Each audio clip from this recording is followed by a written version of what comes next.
자, 이 뿌리 한번 보실까요? 어때요? 꼭 팔다리가 달린 작은 사람 모양 같지 않으세요? 정말 신기하죠? 바로 이 기묘하고 신비로운 모습에서부터 인삼의 수천 년 역사가 시작됐습니다. 네, 맞습니다.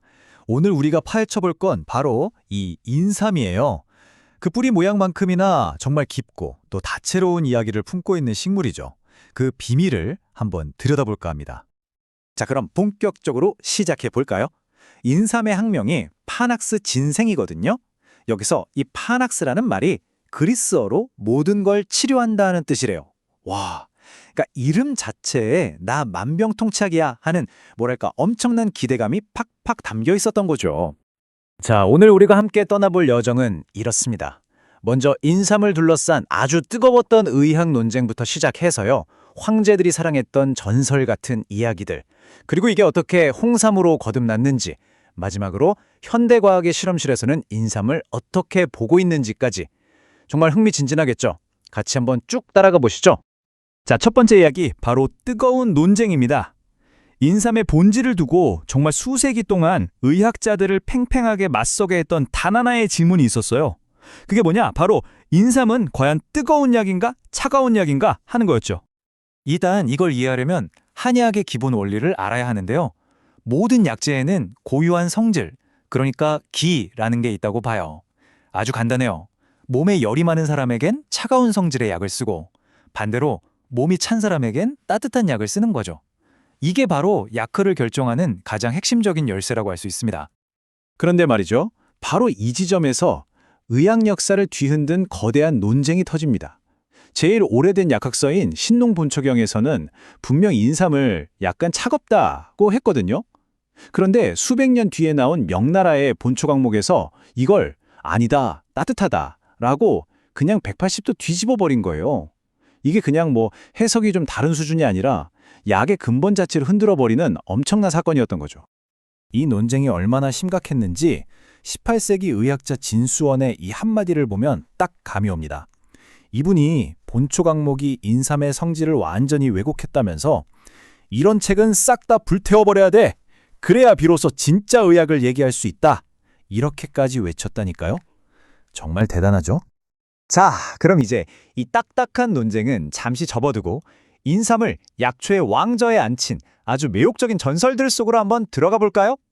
아니, 어떻게 평범해 보이는 이 뿌리 하나가 한 사람의 인생을 통째로 바꿀 수 있는 그런 중요한 시험의 결과를 뒤바꿀 수 있었을까요? 정말 궁금하지 않으세요? 그 답이 바로 한 학자의 이야기에 숨어 있습니다. 바로 청나라 학자 옹동화의 전설인데요. 이야기는 이렇습니다. 인생이 걸린 과거 시험 바로 전날 밤. 경쟁자의 계략 때문에 한숨도 못 자고 밤을 꼴딱 새운 거예요. 거의 정신을 잃기 직전인 상태로 시험장에 들어섰죠. 아, 이제 다 틀렸구나. 포기하려던 바로 그 순간 품에 있던 인삼 한 조각을 입에 넣었더니 와, 거짓말처럼 머리가 싹 맑아지면서 답이 술술 써지더래요. 그리고 결과는 놀랍게도 장원급제였다고 합니다. 자, 이번엔 배경을 좀 바꿔볼까요? 인삼 이야기가 이번에는 황제의 사랑을 독차지했던 그 유명한 절세미일에게로 이어집니다. 전설에 따르면요, 양귀비가 그 놀라운 미모와 활력을 유지한 비결이 바로 인삼이었대요. 인삼을 곱게 갈아서 얼굴에 팩처럼 바르기도 하고 음식으로도 챙겨 먹으면서 말이죠. 심지어 양귀비가 직접 인삼을 모든 약초의 왕, 그러니까 백초지왕이라고 불렀다고 하니 그 명성에 아무 말 다 한 거죠. 그리고 이제 마지막 전설입니다. 이 이야기는 인삼을 인간의 가장 원초적인 욕망이죠. 바로 장수, 그리고 절대 권력의 상징으로 만들어버립니다. 359, 네, 359. 이 미스테리한 숫자가 과연 뭘 의미하는 걸까요? 이게 바로 청나라의 권륭제가 무려 89세까지 장수했는데 그 말년에 딱 2년 동안 인삼을 먹은 횟수입니다. 계산해보면 거의 이틀에 한 번꼴로 먹은 거예요. 어마어마하죠? 그는 인삼을 가리켜 이건 신선이 먹는 불사의 악이다, 즉 선단이라고 부르면서 자신의 장수 비결로 여겼다고 합니다. 자, 지금까지는 전설 속 인삼을 봤다면 이제부터는 인삼이 어떻게 깊은 산속의 귀한 보물에서 전 세계로 뻗어나가는 글로벌 상품이 됐는지 그 혁신의 과정을 한번 따라가 보죠. 자, 왼쪽에 보이는 게 바로 그토록 귀하다는 황금보다 비쌌다는 야생산삼이고요. 오른쪽은 우리가 흔히 보는 밭에서 키우는 재배 인삼입니다. 사실 바로 이 재배라는 혁신이 없었다면 인삼은 영원히 황제나 귀족들만 맛볼 수 있는 그림의 떡이었을 거예요. 이게 있었기에 우리 모두의 것이 될 수 있었던 거죠. 그리고 인삼의 대중화를 완성시킨 결정적인 한 방이 있었습니다. 그게 바로 홍삼의 탄생이에요. 방법은 의외로 간단해요.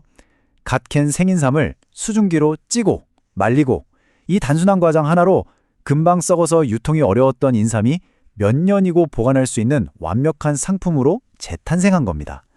심지어 이 과정에서 좋은 성분은 더 늘어났다고 하니 정말 대단한 지혜죠? 근데 진짜 놀라운 사실 하나 알려드릴까요? 지금은 우리한테 너무나 당연하고 익숙한 이 홍삼이 처음 세상에 나왔을 때는 가짜 인삼 취급을 받았다는 겁니다. 심지어 조선의 정조임금께서 이 붉은 인삼은 가짜다! 라면서 엄청 화를 내셨다는 기록도 있어요. 지금은 최고로 쳐주는 홍삼이 그때는 불신의 대상이었다니 역사의 아이러니가 느껴지지 않으세요? 자, 드디어 마지막 장입니다.